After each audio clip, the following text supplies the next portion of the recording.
My name is Amina Al Saeed, and I was 17 years old when everything started. The date is still clear in my memory, April 12, 2019. That was the day I learned something that shook my world like an earthquake. I had woken up thinking it would be a normal day, but before the sun set, I felt like the walls of my life were closing in on me. I was told about a decision that was made for me, a decision that made my chest feel tight and my hands cold. It was a decision about my future, my freedom, and even my body, yet nobody asked me what I wanted.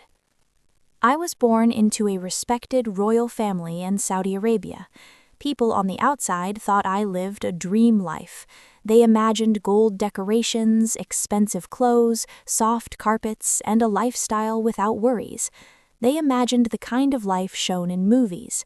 But behind the palace gates, everything was different.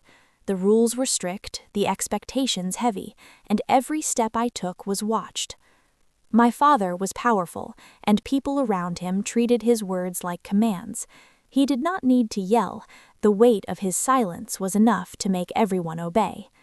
Growing up, I heard people say that women in our family must be quiet, obedient, and controlled. I had private tutors instead of going to a normal school. They taught me reading, writing, languages, and history, but they never taught me how to choose for myself. They taught me facts, but not freedom. My mother lived softly, like someone trying not to disturb the air. She moved with caution, always careful, always afraid to upset the balance in our home. She once showed me, through her quietness, not her words, that silence was a form of safety. Even though I tried to follow every rule, a small part of me always wondered if life could be different. I wondered if freedom was real or just a story told in secret. I wondered if girls like me could ever dream without being punished for it. I spent most of my days inside the palace. I could not walk alone outside. I could not speak to boys. I could not question traditions. Everything I did was monitored: how I dressed, how I spoke, how I behaved. Every smile, every gesture, every breath felt measured. And then came April 12, 2019, the day everything shifted. That was the day my father revealed to me what my future was supposed to look like. He told me that a decision had already been made, one that involved my life being tied to someone I did not choose, someone who held authority over me in ways I never wanted. The moment he told me this, it felt like the world beneath my feet cracked open. I felt fear rise in me like a wave that would not stop. I did not understand every detail at that moment, but I understood enough to know that my life was no longer my own. I understood enough to feel my heart break in silence. I understood enough to feel trapped in a world where my voice carried no power. That day, without warning, became the beginning of the hardest season of my life. I did not know it yet, but it was also the first step toward a freedom I had never dreamed possible. I woke up early, long before the sun fully touched the palace walls. The air was cool, and the hallways were quiet. I remember hearing the soft footsteps of the maid who came to wake me. She moved slowly, almost like she didn't want to disturb something. She showed me with her eyes that the morning was not normal. She didn't say anything, but the way she looked at me made my stomach twist. When I stepped out of my room, I saw the guards standing straighter than usual. Their faces were sharp, almost cold. One of them told me that my father wanted to see me immediately. His voice didn't shake, but something in it made my heart beat faster. As I walked through the long hallway, my hands felt cold. The tall windows let in soft light, but the light did nothing to calm me. I kept hearing my footsteps echo behind me, like they were chasing me. When I entered my father's private sitting room, he was already waiting. He didn't smile. He didn't look warm. He looked like someone carrying a decision that was heavier than the room itself. He revealed to me that a future had already been chosen for me, and that I had no say in it.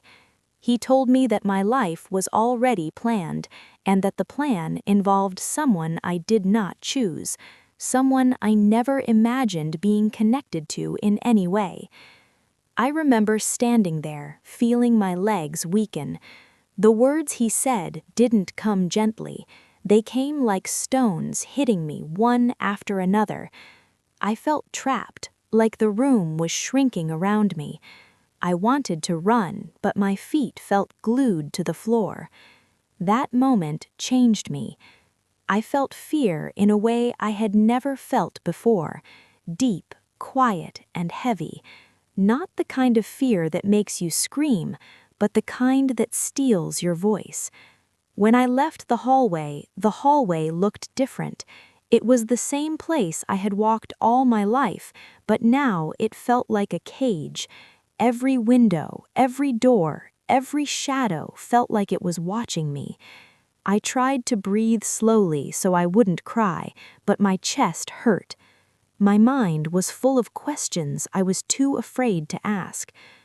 For the rest of that day, I moved like someone underwater, slow, confused, and afraid. The maids noticed, but they pretended not to see. In the palace, pretending was safer than caring. At dinner, nobody looked at me for long. My father sat quietly, eating with calmness that felt strange. My mother kept her head down. She touched my hand gently under the table, like she wanted to comfort me but didn't know how. Through her eyes, she revealed to me that she understood my pain, even though she couldn't speak about it. I saw fear in her, too, old fear, quiet fear, the kind that had lived inside her for years. When night came, I lay in bed with my face turned toward the window. I watched the stars, wondering how they could stay bright when my world was turning dark. I felt like something precious inside me was being pulled away, my freedom, my dreams, my future. But the deepest pain was this: I felt alone, completely alone. In that silence, I began to understand what real persecution feels like. It is not always chains, it is not always shouting. Sometimes it is a pressure on your life so strong that you feel your own choices slipping away. Sometimes it is the pain of knowing that the people who should protect you are the ones holding the door shut. That night, I closed my eyes and wished for strength I did not have. I didn't know it yet, but something greater was already drawing near, even in that darkness. The days after my father's decision felt long and heavy. I woke up each morning with a tight feeling in my chest, like something was pressing on me from inside. Everywhere I walked in the palace, I felt watched. The guards looked at me differently, as if I was no longer a daughter of the family, but a possession being prepared for something I didn't want. My mother tried to comfort me in small ways.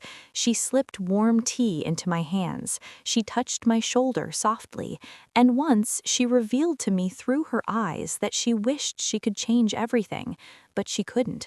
Her fear lived with her like a shadow that never left her side. One afternoon, I walked to the garden because I needed air. The sun was bright, but it did not warm my heart.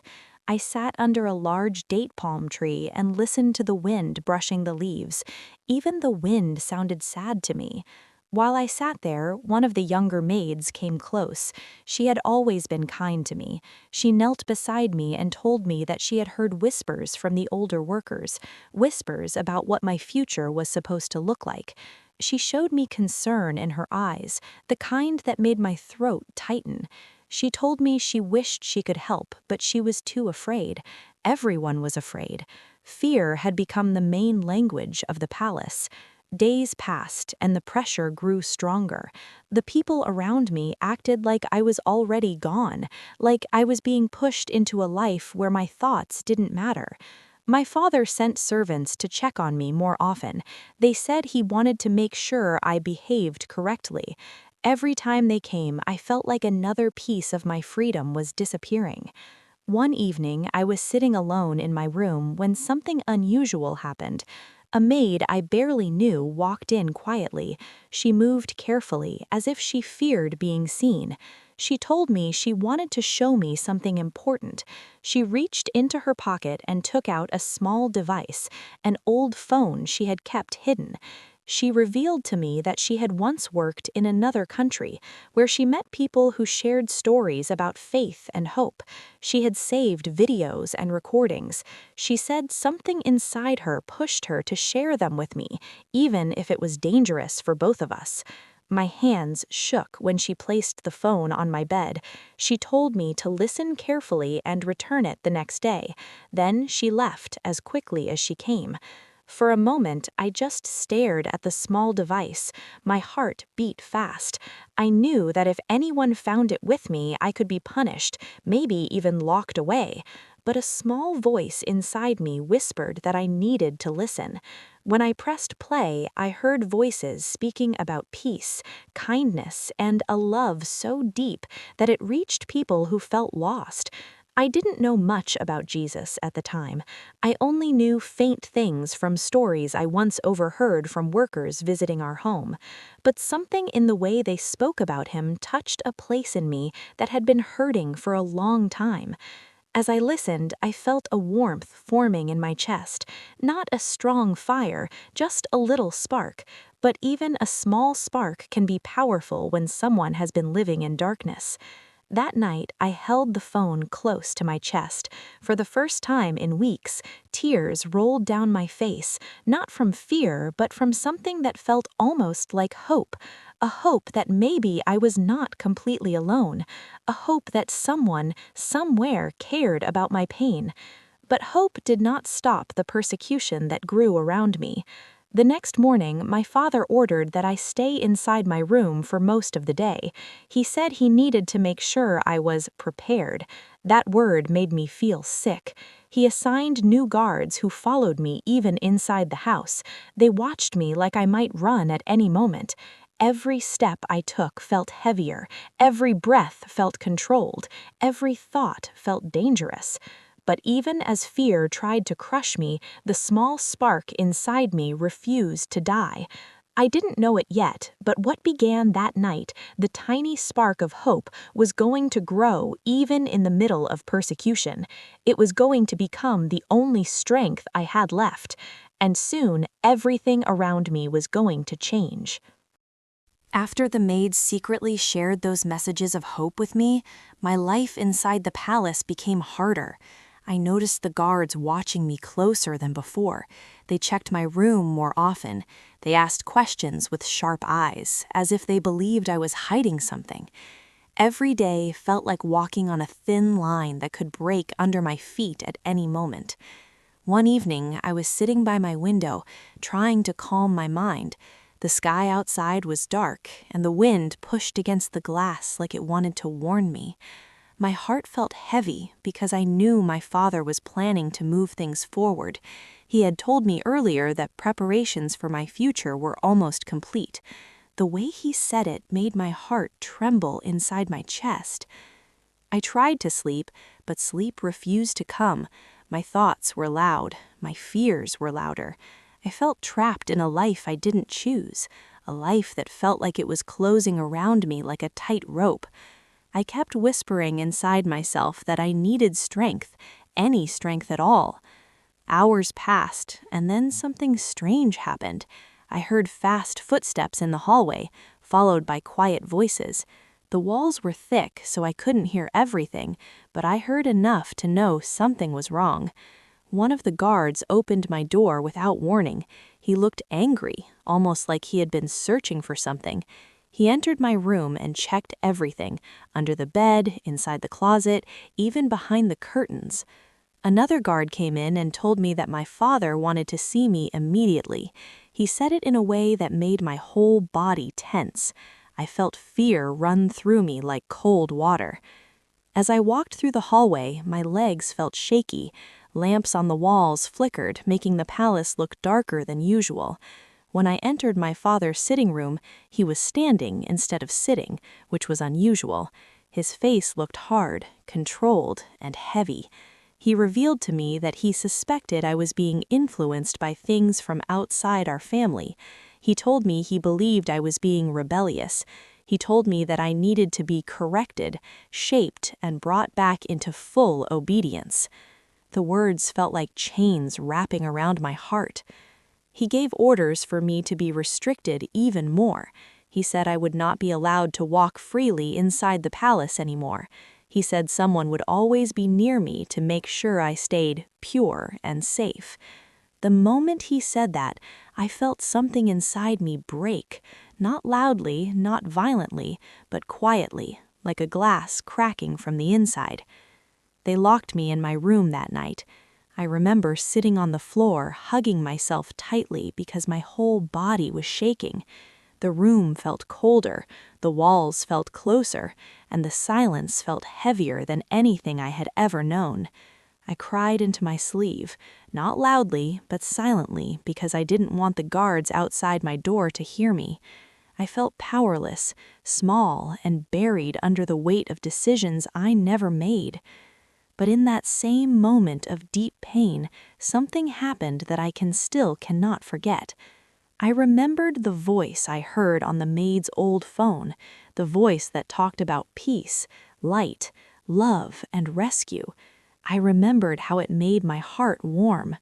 I closed my eyes and whispered inside myself that if Jesus was real, if he truly cared about people who were hurting, then I needed him more than ever in that moment. A calmness washed over me, not a complete calmness, but a soft one, like someone placing a gentle hand on your shoulder when you're about to fall. For the first time in my life, I felt a small courage rising inside me. I didn't know what would happen next, but I knew I could not stay silent anymore. The next morning, the maid who had shared the recordings came to clean the hallway. When she passed by my room, she looked at me through the open doorway. She didn't speak, but her eyes told me she had been praying for me in her own quiet way. That look gave me strength. Days later, with the help of that same maid and one guard who felt pity for me, I was quietly moved out of the palace and into the hands of people who promised to protect me. They revealed to me that they had been watching my situation and wanted to help me escape before things became worse. When I stepped outside the palace walls for the last time, I felt fear, but I also felt freedom touching my skin for the first time. The air smelled different, like a new beginning. And that is how Jesus saved my life, not through loud miracles, but through quiet courage, hidden helpers, and a hope that refused to die inside me, even when everything around me tried to crush it. My journey was painful, emotional, and full of suffering, but it became the doorway to freedom. If you are reading or listening to this, please remember something important. No one is too lost for hope. No one is too broken for God to find. Please pray for those around the world who suffer because of their faith or their desire to know the truth. Many are hurting in silence, many are afraid, and many are fighting battles nobody sees. Your prayers make a difference. If you want to begin a new life with God, you can say this simple prayer from your heart. God, I come to you today. I know I need your help and your forgiveness. I open my heart to you. Please wash me, guide me, and give me a new life in you. I want to follow your light from today. Thank you for loving me. Amen.